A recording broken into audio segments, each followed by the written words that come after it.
దేవుని నామమున స్తోత్రాలు. పరిశుద్ధ గ్రంథంలో నుండి మనం చదివిన వాక్యానికి భాగానికి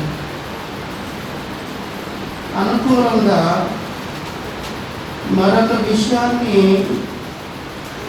చదివించాలని నేనైతే ఆశపడుతున్నాను. చూడండి, పరిశుద్ధ గ్రంథంలో నుండి యెషయా గ్రంథం 19వ అధ్యాయం. యెషయా గ్రంథం 19వ అధ్యాయం 20వ వచనాన్ని కూడా మనం చదువుకుందాం. అది ఐగుప్తు దేశంలో సైన్యములకు అధిపత్యము యెహోవా సూచనగాను సాక్షార్థముగాను ఉండును.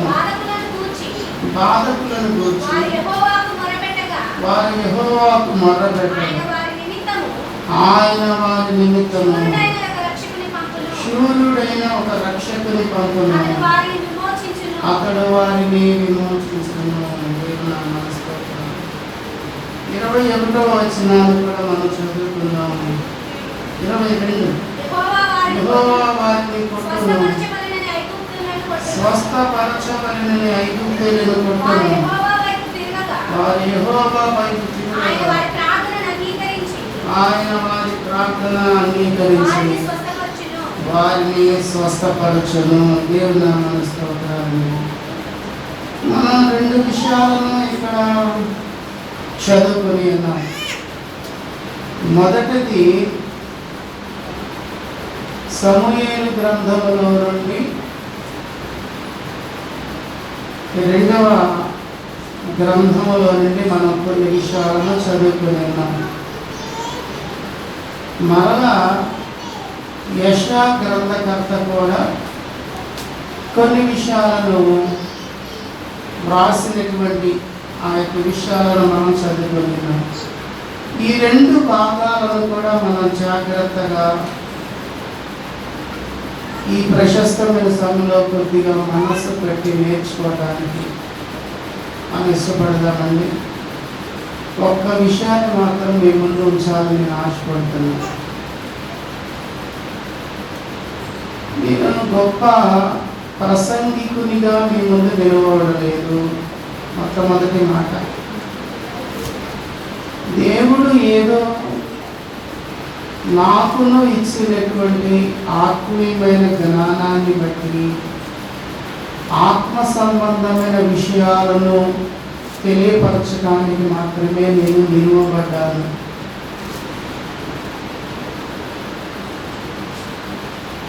ఈ చోట కాకుండా మరొక చోట కూడా దేవుని వాక్యాన్ని ప్రసంగించగలిగే సామర్థ్యత కూడా నాకు లేదు. అది కూడా మీకు ముందుగా చెప్తున్నాను. అంత ఓపికగా మీకు చెప్పడం జరుగుతూ ఉంది. ఎందుకు ఈ విషయాలను చెప్తున్నానంటే, దేవుని యొక్క ఆత్మ సహాయం చేత ఈ వ్యక్తి నిలువబడ్డాడే తప్ప తన జ్ఞానాన్ని అనుసరించి మాత్రమే నిలువబడలేదు అని మీరు తెలుసుకోవడానికి మాత్రమే ఈ విషయాలన్నీ కూడా మీకు తెలియపరుస్తూ వస్తున్నాను. నా అనబడేది ఏది కూడా నాలో ఏమాత్రమును కూడా లేకుండా ఉండాలి. దేవుడు ఏ మాటలను అయితే మనకు తెలియపరుస్తున్నాడో ఆ మాటలను వింటూ మనం ఏం చేయాలంటే ఆత్మీయంగా ప్రయాణం చేయటం అనేది మనం నేర్చుకుంటూ ఉండాలి. అది మనకు ఎంతైనా కూడా మంచిదండి. కనుక ఈ పునరుత్థాన దినమున మనము ఎంతో ఆశపడి వచ్చి ఉండాలి. అయితే ఆ ఆశను మనము తీర్చుకోవాలి. ఏ విధంగా? దేవుని వాక్యాన్ని శ్రద్ధగా వినుట యందు ఆ ఆశ అనేది మనకు తీర్చబడుతున్నది.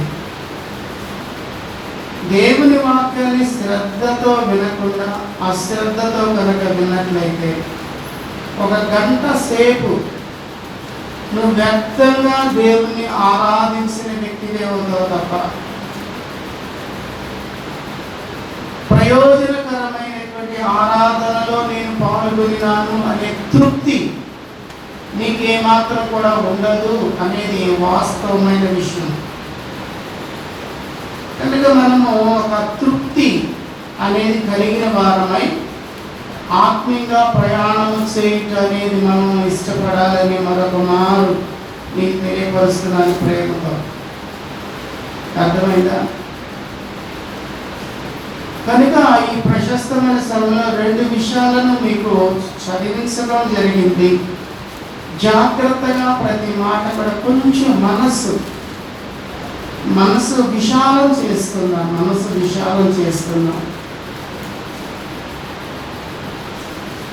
విశాలం చేసుకున్నట్లయితే దేవుని వాక్యాన్ని జీవితంలో కొంత ఆ మనసు కలిగి ఉంటాము అనేది నా యొక్క ఉద్దేశమై ఉన్నది. కనుక మనం 2వ మారు చదివినటువంటి వాక్యంలో నుండి గడిచిన రాత్రి సమయంలో 2వ ప్రార్థన సమయంలో ఈ విషయాన్ని కొంత మనము ధ్యానం చేయటం అనేది జరిగింది. అది ఏంటి అంటే, దేవుని ప్రజలు మొర్రపెట్టినారు అనే విషయాన్ని మీకు తెలియపరచడం జరిగింది. ఒక ప్రార్థనకి మాత్రమే ఆగిన వారు ఒక 4-5 ఉన్నారనుకుంటా. వారికి మాత్రమే ఈ విషయాలు కొంత చెప్పడం జరిగింది. దేవుని ప్రజలు మొర్ర పెడుతున్నారు. ఎందుకు వారు మొర్ర పెట్టడానికి కారణమవుతున్నది అంటే, బాధించు వారి యొక్క బాధను బట్టి వారు మొర్ర పెడుతున్నారు. అర్థమైందా?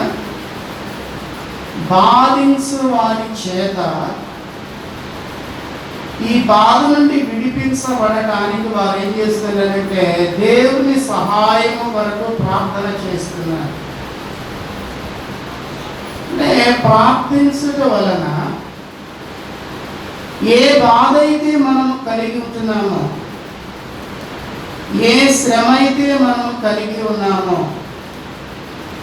ఏ సమస్య చేత చితికిపోతున్నామో వాటికి పరిష్కారం అనేది ఎక్కడ దొరుకుతున్నది అంటే ప్రార్థన వలన పరిష్కారం అనేది దొరుకుతుంది అనేది మనం నేర్చుకోవాలి, దానిని అనుసరించాలి. దొరుకుతుంది అన్నారు చూసారా, అందరూ ఒకే ఏకస్వరంతో. నాకు అది ఇష్టం లేదు అట్లా మాట్లాడి ఏం చేస్తారంటే మర్చిపోతారు. అది విధానంగా ఏ మాట అయితే దొరుకుతుంది అందువల్లనే దొరుకుతుంది, దానికి జవాబు దొరుకుతుంది. అయితే నువ్వేం చేయాలంటే ఈ బాధ నుండి విడిపించగలిగే దేవునికి ప్రార్థన చేయగలగాలి. వింటున్నారా? ఆలోచన చేస్తున్నా. ప్రార్థన చేయాలి.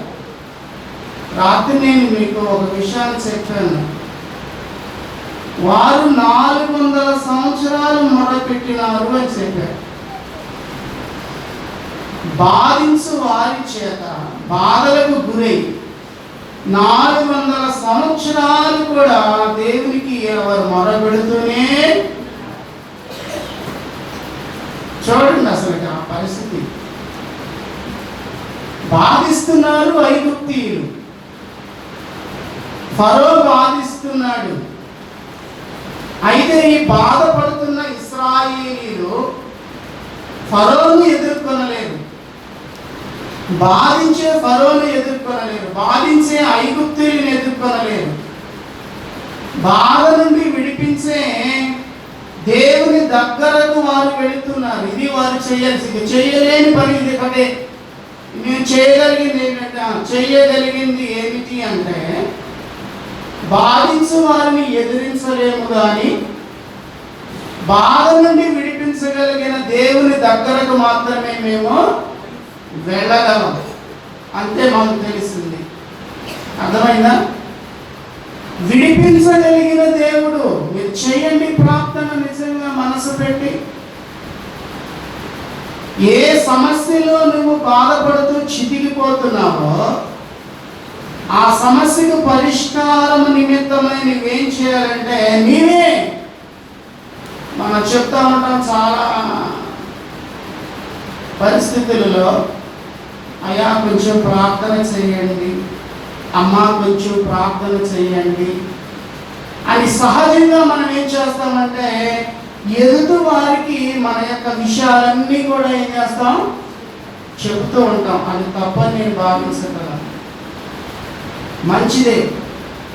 మనము చేసే ప్రార్థనకు వీరి యొక్క ప్రార్థన కూడా సపోర్టుగా ఉంటుంది, ఉండాలి కూడా. వారు దేవుని సేవకులు కావచ్చు, విశ్వాసులు కావచ్చు, ఎవరైనా కావచ్చు. మొట్టమొదట మనం ప్రార్థన చేయాలి. బాధల నిమిత్తము, కష్టముల నిమిత్తము, సమస్యల నిమిత్తము, శ్రమల నిమిత్తము, రక్షణ నిమిత్తము, అస్వస్థతల నిమిత్తము మనం ఏం చేయాలి? ప్రభువును కూర్చిన ప్రార్థన, ప్రభు దగ్గర ప్రార్థన మనం చేయవలసినటువంటిదిగా మనలో ఉన్నది. మనం చేయాలి ప్రార్థన మొట్టమొదట. ఇప్పుడు సమస్య వచ్చినప్పుడు బాధపడేది నీవా ఎదుటి వ్యక్తి? సమస్య వచ్చినప్పుడు నాకు జ్వరం వచ్చిందండి, మూలిగేది నేనా నువ్వా? నువ్వు మూలుగుతావా? మూలిగేదేవాడు నేనే.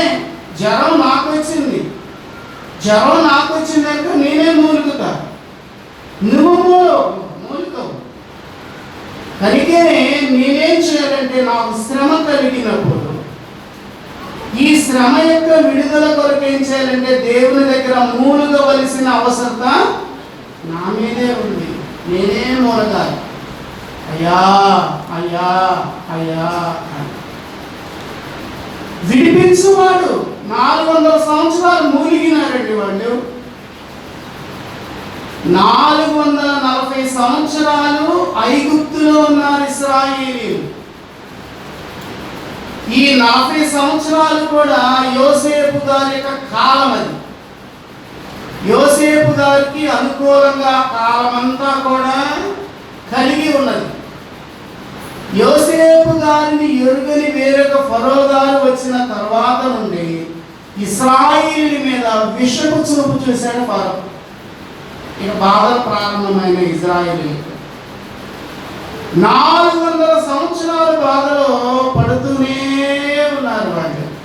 అర్థం చేసుకోండి, 400 సంవత్సరాల బాధలు అంటే సామాన్యమైన విషయమా? ఎన్ని తరాలండి అది? కనీసం నేను అనుకుంటున్నా 5 తరాల వారు ఆ బాధలు పడుతూనే చనిపోయారు, బాధలు పడుతూనే చనిపోయారు, బాధలు పడుతూనే చనిపోయారు. ఫరోలు కూడా మారిపోయారు.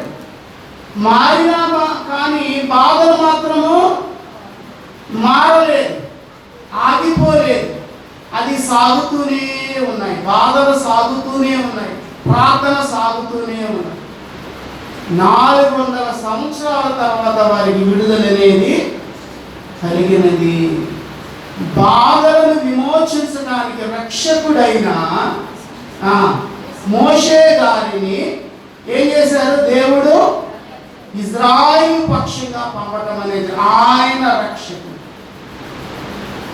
ఇజ్రాయేలీయులకు విమోచించడానికి, విడిపించడానికి రక్షకునిగా దేవుడు ఏం చేశాడంటే పంపబడినటువంటి ఒక రక్షకుని పంపినారన్నమాట.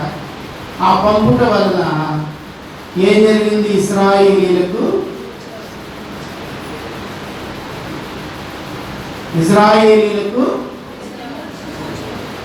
విడుదల, విమోచన అనేది జరిగింది. ఇక అక్కడ నుండి వారి ప్రయాణం అనేది సాగింది. స్వేచ్ఛతో కూడిన ప్రయాణం, స్వేచ్ఛతో కూడిన ప్రయాణం అనేది కొనసాగింది. దేని వలనంటే కేవలము మూలమైన ప్రార్థన. వారు విడిపించడానికి దేవుడే మాట్లాడారండి, మన మాటలు కాదు. మనం ఏదో ఊహించుకొని మాట్లాడద్దు ఏది కూడా. నేను ఇశ్రాయేలీయుల యొక్క మూలుగులను వించిని, వారిని విడిపించుటకు దిగి వచ్చినాను అంటూ మోషే గారికి చెప్పినారు. ఇది మన మాటలు కాదుగా. ఏమిన్నారంట ఆయన? మూలుగుని విన్నారంట. కన్నులారా వారి కష్టాలను చూసినారు. నేను చూశానయ్యా, నేను విన్నానయ్యా అని దేవుడు చెప్పగా ఆ మాటలు మనం అర్థం చేస్తున్నారు అన్నమాట. అంటే దేవుడు చూస్తున్నారు, దేవుడు వింటున్నారు. ఈ విషయాలను జ్ఞాపకం చేస్తున్నారు. మనం అనుకుంటాం, అయ్యో నా సమస్య, నా బాధ, నా కష్టం. నిజమే, నీ కష్టాన్ని నువ్వే అనుభవిస్తున్నావు, నీ బాధ నువ్వే అనుభవిస్తున్నావు, నీ శ్రమను నువ్వే అనుభవిస్తున్నావు, నీ అనారోగ్యత నువ్వే అనుభవిస్తున్నావు. అయితే ఎందుకు అనుభవించాలి? వాటిని అనుభవించాం, ఇప్పుడు దాకా అనుభవిస్తూనే ఉన్నాం. అయితే దాని యొక్క విడుదల కొరకు, ఆ బాధ నిమిత్తం విడుదల కొరకు దేవుని యొద్దకు వెళితే ఎంత బాగుందో. ఎందుకు వెళ్ళకూడదు? దేవుని దగ్గరకు మనం, అయ్యా నాకు విడుదల కావాలయ్యా, నా సమస్యకు పరిష్కారం కావాలి. ఇది జటిలమైన సమస్య కదా, ఇది జటిలమైన సమస్య. ఈ సమస్యకు పరిష్కారం ఎవరు ఇవ్వగలరు? ఎవరు బయటకు తీసుకుని రాగలరు? ఈ యొక్క సమస్యకు, జటిలమైన సమస్యకు పరిష్కారకర్త ఎవరంటే దేవుడే, ప్రభువేనండి పరిష్కారకర్త. ఎక్కడికి వెళ్ళాల్సిన అవసరం లేదండి. మనము ఎవరో దగ్గరికి వెళ్ళి ఏదో చేయాల్సిన అవసరం లేదు. పరిష్కారం అనేది నీ దగ్గరే ఉంది. అసలు 100% నీ దగ్గర. నువ్వు దేవుని దగ్గరికి వెళ్ళి దేవుని సన్నిధిలో ప్రార్థన చేయగలగాలి. ఇప్పుడు హిజ్కియా గారికి ఒక అనారోగ్యత వచ్చింది. జాగ్రత్తగా వినండి. హిజ్కియా గారికి ఒక అనారోగ్యత వచ్చింది. మరణకరమైన అనారోగ్యత. అది మరణకరమైన అనారోగ్యత. మరి డాక్టర్ దగ్గరికి వెళ్ళాడేమో, ఎందుకంటే రాజు గారు ఆయన కదా. హిజ్కియా గారు రాజు గారు, యూదా రాజ్యానికి రాజు గారు ఆయన. మరి ఎంతోమంది వైద్యులు కూడా మరి ఆయనకి ట్రీట్మెంట్ చేసి ఉండవచ్చు, రాజుగారు కనుక. అయితే ట్రీట్మెంట్ కొరకు వైద్యుల దగ్గరికి వెళ్ళినట్లుగా మనకైతే అక్కడ వ్రాయబడలేదు. కానీ ట్రీట్మెంట్ కొరకు మాత్రము ఎక్కడికి వెళ్ళాడంటే దేవుని దగ్గరకు మాత్రం వెళ్ళాడు. అయ్యా కృపతో ఈ దీని యొక్క సమస్యను, శ్రమను, బాధను, అనారోగ్యతను, మరణాన్ని జ్ఞాపకం చేసుకో. నువ్వు జ్ఞాపకం చేసుకుంటే నాకు విమోచన, విడుదల అనేది కలుగుతుందయ్యా. నేను ఎలా బ్రతికినానో, నా బ్రతికేంటో ఒక్కసారి పరిశీలించాయి. నేను యథార్థవంతుడనై జీవించినయ్యా, నా బ్రతుకిదయ్యా. నా యొక్క బ్రతికి ఎలాంటిది? యథార్థమైన బ్రతుకు. గమనించినారా? ఇది చాలా ప్రాముఖ్యమైన విషయం కదా. మన బ్రతుకు ఎలాంటిదిగా ఉండాలి? యథార్థవంతం. ఎవరి దృష్టిలో? నీ దృష్టిలో. మానవుని యొక్క దృష్టిలో కాదు, తన దృష్టిలో కాదు, దేవుని దృష్టిలో యథార్థమైనదిగా తను ప్రవర్తిస్తున్నాడు, జీవిస్తున్నాడు. కృపతో జ్ఞాపకం చేస్తే అంత చక్కటి ప్రార్థన. అలాంటి ప్రార్థన మనం ఈనాడైనా చేసాము.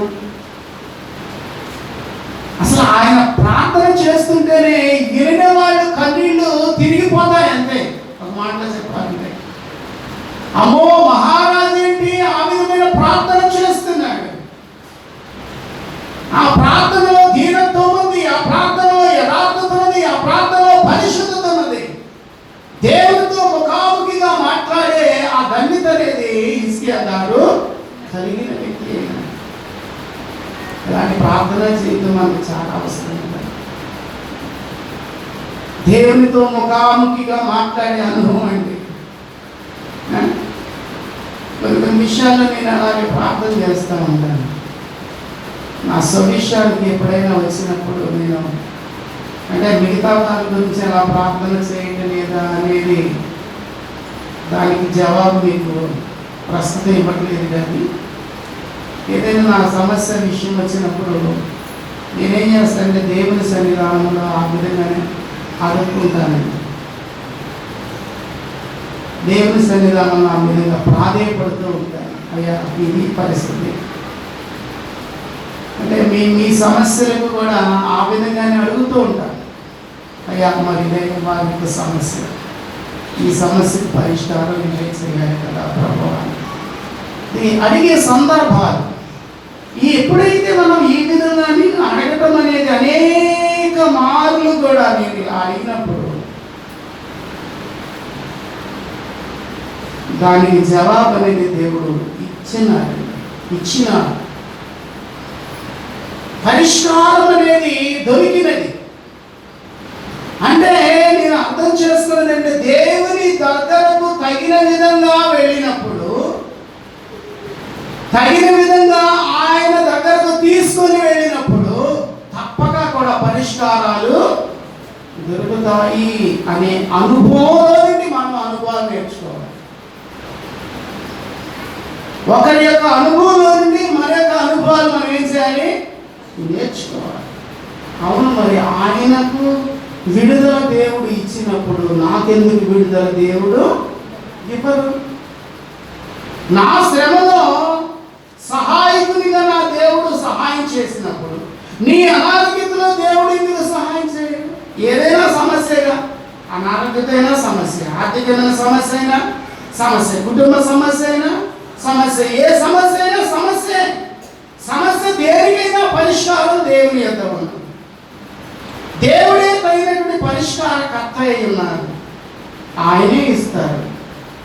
కనుక ఏం చేయాలి? నాకు ఇచ్చినటువంటి విమోచన, రక్షణ మీకెందుకు ఎవరు?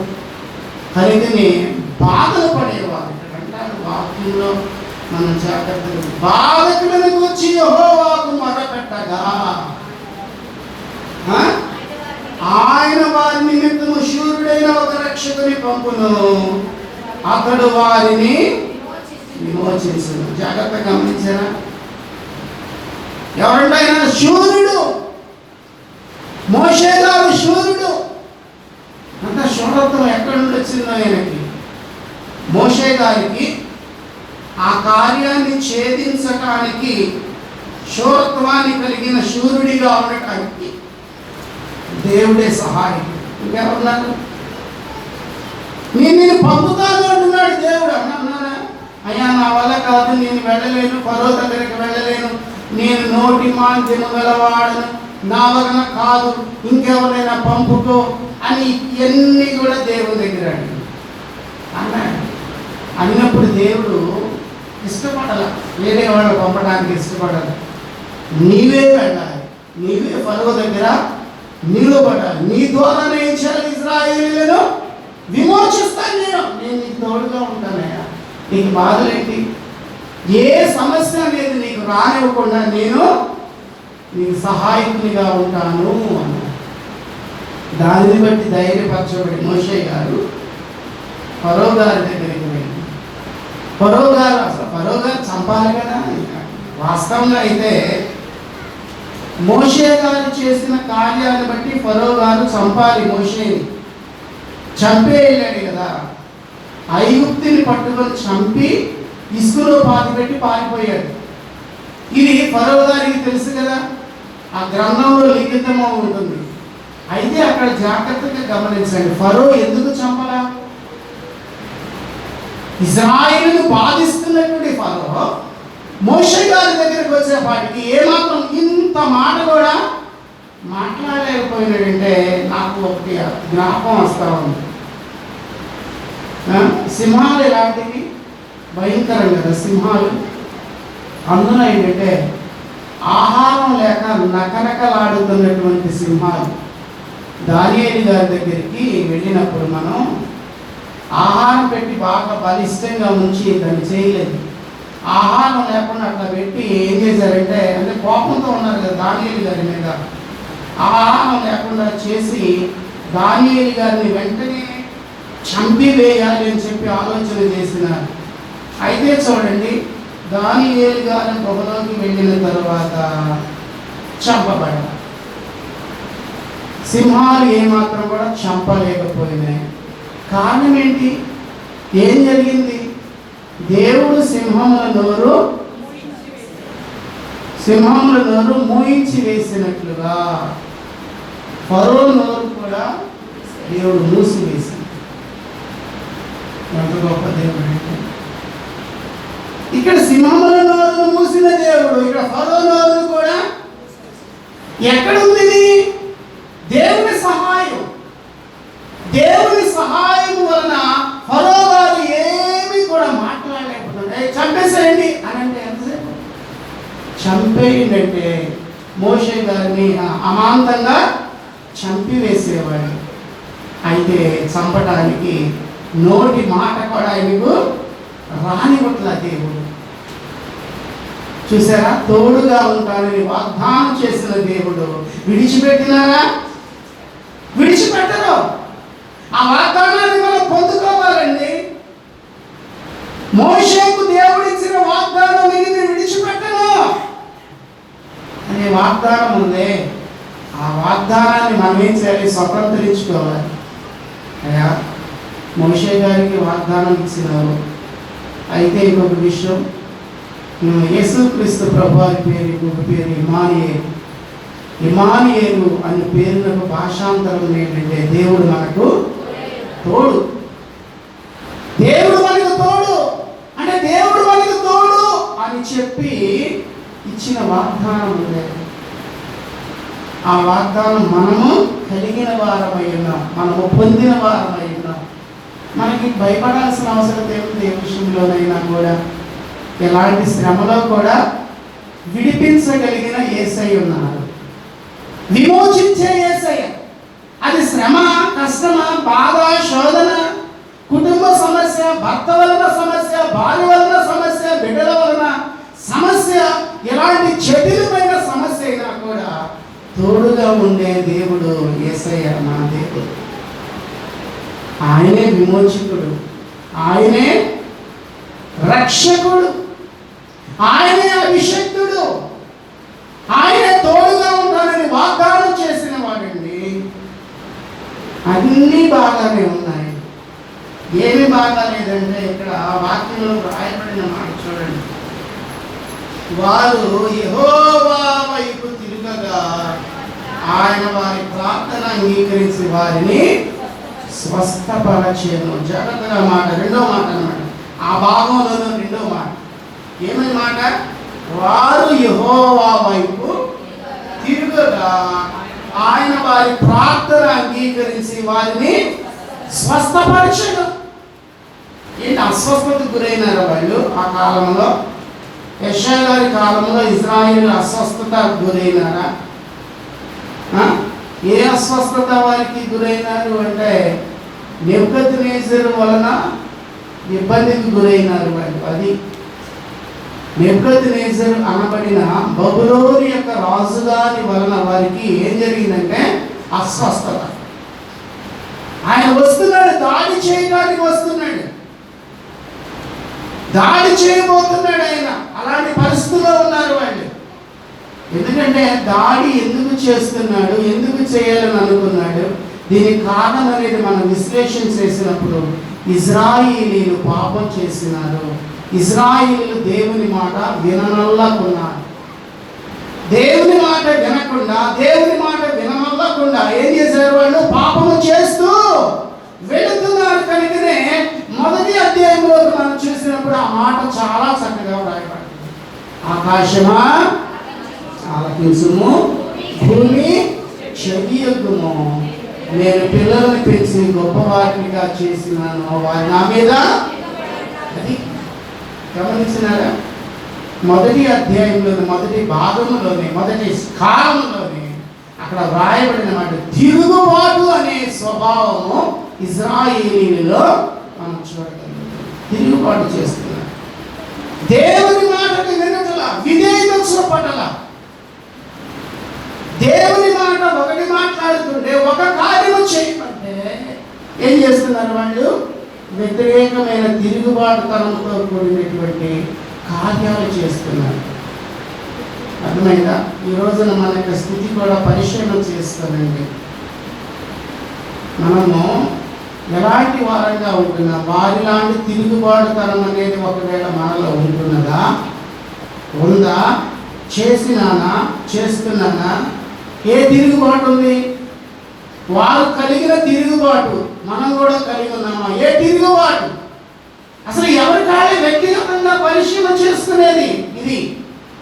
నేను ఎక్కడ దేవుని మీద తిరుగుబాటు చేసినాను? తెచ్చినానా? ఎదుటి వ్యక్తిని దూషించినానా? ఎదుటి వ్యక్తిని గాయపరిచినానా? ఎదుటి వ్యక్తికి నష్టాన్ని కలిగించినానా? ఎదుటి వ్యక్తిని ప్రేమించలేకపోతున్నానా? దేవుని యొక్క పరిశుద్ధతను కలిగిన వ్యక్తిని ఉండలేకపోతున్నానా? ఏది అసలు తిరుగుబాటుతనం అనేది నా జీవితంలో? భర్తను భార్య గౌరవించలేకపోతుంది, భార్యను భర్త గౌరవించలేకపోతున్నారు, బిడ్డలని వారు నెమ్మదిగా ఉండలేకపోతున్నారు. ఇలాంటి స్థితిలో వారందరూ కూడా జీవిస్తున్నారంటే ఇది వారి యొక్క జీవితం. మన జీవితం కూడా అంతే. దేవుడు ఒక క్రమశిక్షణ నేర్పుతుంటే ఈ క్రమశిక్షణతో జీవించవలసిన మనము జీవించకుండా తిరుగుబాటుతనం అనేది ఎప్పుడైతే కలిగి ఉంటున్నామో ఈ తిరుగుబాటుతనాన్ని బట్టి మనకేం కలుగుతుంది? పాపం అనేది కలుగుతుంది, శిక్ష అనేది గురవుతుంది, అస్వస్థతలు అనేవి కలుగుతుంది. అయ్యో స్వస్థత లేదు, నాకు స్వస్థత లేదు, నాకు స్వస్థత లేదు, నాకు బాధలు కలుగుతున్నాయి, నాకు శ్రమలు కలుగుతున్నాయి, నాకు శోధనలు కలుగుతున్నాయి, నాకు నెమ్మది లేదు, నాకు సమాధానం లేదు, నాకు సంతోషం లేదు. ఎన్ని విధాలుగా మనం బాధలకు గురవుతున్నాము. కారణం ఏంటి అంటే ఇదిగో నువ్వు తగిన విధంగా ఏం చేస్తున్నావు? తిరుగుబాటుతనం అనేది నువ్వు కలిగి ఉంటున్నావు. కనుకనే ఇక్కడ కూడా వాక్యంలో వారు యెహోవా వైపు తిరుగగా ఆయన వారి ప్రార్థన అంగీకరించి వారిని స్వస్థపరుస్తున్నారు. యెహోవా వైపు ఏం చేయాలంట? తిరగాలి. అంటే ఇప్పుడు దాకా లేదా? తిరుగుబాటుతనం కలిగిన వ్యక్తివి కదా నీవు. కలిగిన తిరుగుబాటుతనము అనే జీవితం నుండి మరల్చుకోవాలి జీవితాన్ని. ఏమవుతుంది? ఈ పాపం చేస్తే ఏమవుతుంది? ఈ దొంగతనం చేస్తే ఏమవుతుంది? మోసం చేస్తే ఏమవుతుంది? ఈ అన్యాయం చేస్తే ఏమవుతుంది? ఈ మాట మాట్లాడితే ఏమవుతుంది? ఇది తిరుగుబాటు కదా. ఏమి అవుదా? నాకేమీ కాదు అంతే. ఏమవుతుంది? గుడ్డిగా ప్రయాణం చేస్తావా? అన్నయ్య సభ్యురాలు ఉన్నారండి, దేవుళ్ళలోనే నడిచినారు వాళ్ళు. అయితే వాళ్ళు కూడని మాట పలికినారు. పేతురు గారు మాట్లాడుతూ, అయ్యా మరి మీరు డబ్బు తీసుకొచ్చి ఇక్కడ మాకు ఇచ్చారు, ఇంతకే పొలాన్ని అమ్మారా? మీరు తెచ్చిన 100 రూపాయలకి పొలాన్ని అమ్మారా? 150 రూపాయలకి పొలాన్ని అమ్మారా? లేదయ్యా మేము 100 రూపాయలకే పొలాన్ని అమ్మారు. డబ్బు ఉన్నప్పుడు నీది కాదు, అది నీదే కదా, ఎందుకు అబద్ధమా? పరిశుద్ధాత్మ దేవుని ఎందుకు నువ్వు ఈ విధంగా చేయడానికి కారణమైంది?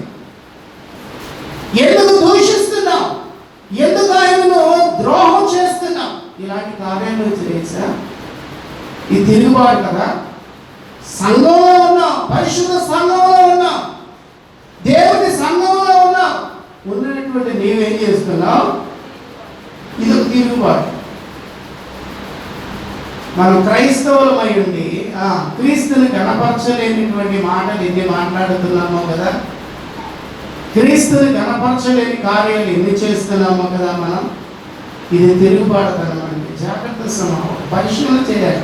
అసలు నేను తిరుగుబాటు చేస్తున్నానా లేదా, తిరుగుబాటుతనం అని నేను కలిగి ఉన్నానా లేదా అని పరిశీలన చేసుకోవాలి.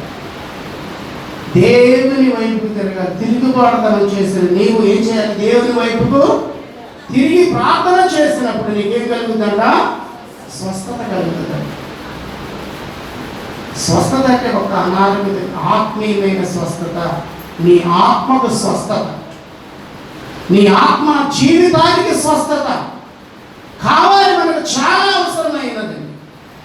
కనుక ఈ మధ్యాహ్న సమయంలో యెషయా గ్రంథకర్త గారు ఇశ్రాయేలీయులను ఏ విధంగా నడిపిస్తున్నారు అంటే పరిశుద్ధాత్మ దేవుని సహాయం చేత దేవుని దగ్గర నుండి వారు కార్యాలు పొందుకోవటానికి, మేలు పొందుకోవటానికి వారిని ఎంతో దేవుని దగ్గరకు తీసుకుని వెళ్తున్నాడు. దేవుని దగ్గరకు తీసుకుని వెళ్ళి వారికి మేలు కలిగించాలి. వారి జీవితంలో బాధలు తొలగించబడాలి, వారి జీవితంలో శ్రమలు తొలగించబడాలి, వారి జీవితంలో సమస్యలు తొలగించబడాలి, శోధనలు తొలగించబడాలి, కుటుంబ సమస్యలు తొలగించబడాలి, కుటుంబాలు నెమ్మదిగా ఉండాలి, వ్యక్తుల జీవితాలు నెమ్మదిగా సమాధానంగా ఉండాలి.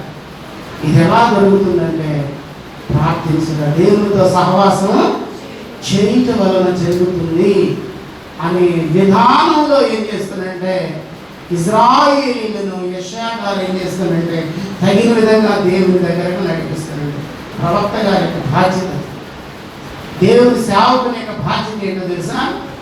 శ్రమలో పడుతున్న వారు శ్రమలోనే ఉండిపోవాలని చెప్పి మనసు కలిగి ఉన్నప్పుడు ఆ శ్రమల నుండి వారు విడిపించబడాలి, ఆ బాధల నుండి విడిపించబడాలి, ఆ సమస్యల నుండి విడిపించబడాలి. అసలు విడిపించబడతారు దేవుని దగ్గరకు వెళ్ళినప్పుడు మాత్రమే వారి సమస్యకు పరిష్కారం కలుగుతున్నది అనే విధానాన్ని వారికి నేర్పి వారు ఏం చేయాలి?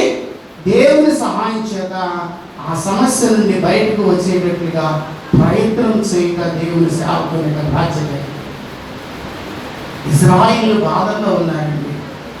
వాళ్ళు శత్రువుల యొక్క ఆ జీవితంలో నెమ్మది లేకుండా ఉన్నారు. శత్రువుల వలన నెమ్మది లేదు, జటిలమైనటువంటి బాధలకు గురవుతున్నారు వాళ్ళు. కనుకనే వారి నుండి విడుదల పొందాలి, ఆ శత్రు సమస్యల నుండి విడుదల పొందాలి. కనుక ఏం చేయాలి? దేవుని వైపు మీరు తిరుగండి అయ్యా అని ఇశ్రాయేలుకు బోధిస్తున్నాడు మన యెషయా ప్రవక్త గారు. జ్ఞాపకం చేస్తున్నాడు, ఒకవేళ ఏమైనా కానీ అపవాది చేత శోధించబడుతున్న వారు ఇక్కడ ఎవరైనా ఉన్నట్లయితే, అపవాది చేత బాధించబడుతున్న వారు ఎవరైనా ఉన్నట్లయితే, అపవాది చేత కీడు అనుభవిస్తున్న వారు ఎవరైనా ఉన్నట్లయితే, అపవాదిని జయించారు సిలువలో యేసయ్య. అపవాది యొక్క కార్యాలను జయించినారు యేసయ్య సిలువలో. ఆయన రక్తము కార్చడం వలన, ప్రాణము పెట్టడం వలన అపవాది యొక్క శక్తులను ఆయన జయించినారు. ఆయన తిరిగి లేచడం వలన వాడి యొక్క శక్తులన్నీ కూడా ఏమైపోయినాయంటే పాడైపోయినాయి, నాశనం అయిపోయినాయి. యేసయ్య కనుక తిరిగి లేగనట్లయితే వాడి శక్తులుగా ఉండేవి. అయితే వాడి శక్తులన్నీ కూడా ఇప్పుడు ఏమైపోయినాయి? పాడైపోయినాయి, నాశనం అయిపోయినాయి. యేసు ప్రభు చనిపోవుట, యేసు ప్రభు తిరిగి లేచుట, ఈ రెండు కూడా చాలా ప్రాముఖ్యమైన విషయాలు అన్నమాట. మనకు మరణం లేకుండా జరిగింది యేసయ్య మరణించడం వలన మనకు మరణం లేదండి. మరణం లేనటువంటి మనము మరలా తిరిగి లెగటానికి కారణం ఏంటండి? యేసయ్య తిరిగి లేచడం వలన మనకు మరణం అనేదిగా లేదు, తిరిగి లేకడానికి ప్రభువే కారణమైన ఇంత గొప్ప ధన్యత యేసుక్రీస్తు ప్రభువారు మనకి ఇచ్చారు. కనుక ఇప్పుడు మనం ఏం చేయాలి? మనం బాధపడాల్సిన అవసరత, రక్షకుడని యేసయ్య మనకున్నారు, ఆయనే మనకు తోడుగా ఉంటానని వాగ్దానం చేశారు. కనుక ఎలాంటి సమస్య అయినా, ఎలాంటి కష్టమైనా, ఎలాంటి నష్టమైనా, ఎలాంటి శోధనైనా, ఎలాంటి సమస్య అయినా కూడా ఆయన తీసివేయగలిగిన సమర్థత సిలువలో ఆయన చేసిన కార్యం వలన మనకు వచ్చింది. కనుక ప్రభు దగ్గరకు మనం వెళ్దామండి, ప్రభు దగ్గర ప్రార్థన చేసుకుందాం, ఉన్నతమైన కార్యాలు మనం పొందుకోవడానికి మనం ఇష్టపడతామండి. అట్టి ధన్యతను, అట్టి కార్యాలను ప్రభు మనకు సమృద్ధిగా దయచేయండి కాక. దేవుడు నా మనసు ప్రార్థన చేస్తుంది.